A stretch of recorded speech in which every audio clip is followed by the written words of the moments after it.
Good evening. My name is Kenny Boddye. I'm a resident of the Occoquan Magisterial District.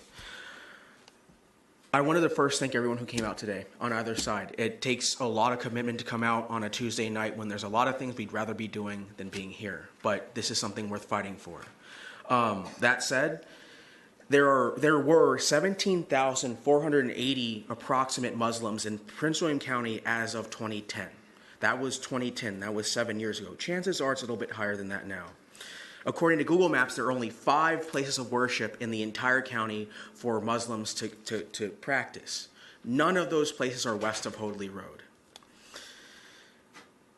I understand a lot of the concerns of folks that came out tonight. I ran for the House of Delegates, and part of the 51st District is out there in Brentsville and Noakesville. I talked to folks on both sides of the fence. Obviously, the concern is looking at the character and preserving the green spaces of the rural crescent. And there's been a large land use argument too, and I understand that. However, all these folks that came out tonight to talk about traffic, to talk about public safety, I would love for you to come out and talk about widening Vent Hill Road specifically. I would love to see you folks come out and talk about all these issues when it's in absence of this mosque, because all those things that people talked about are there regardless of the mosque. That has nothing to do with the mosque being put there. So I would love for people to stay engaged regardless of how this goes down, because that's how we make change in our county. A good neighbor has been talked about. The hallmarks of good neighbor has already been exemplified by the folks at Adams. They've been through an interactive process throughout this entire leg of this journey. They altered their prayer service schedule, which is something I haven't heard any other institution religiously done in this county to accommodate the community.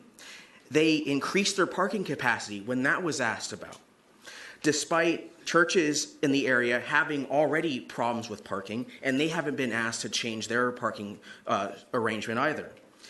They decreased their building size, which is something else that I haven't heard very much happen to anyone else.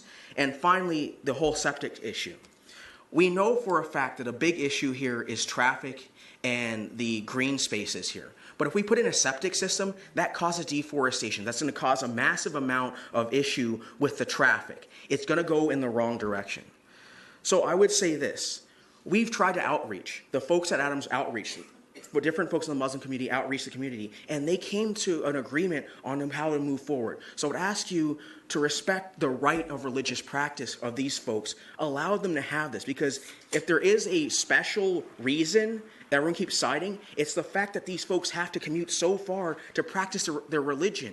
That's a special reason. They should have a place to do it at the western end of the county, and this site is perfect for that. Thank you so much for your time.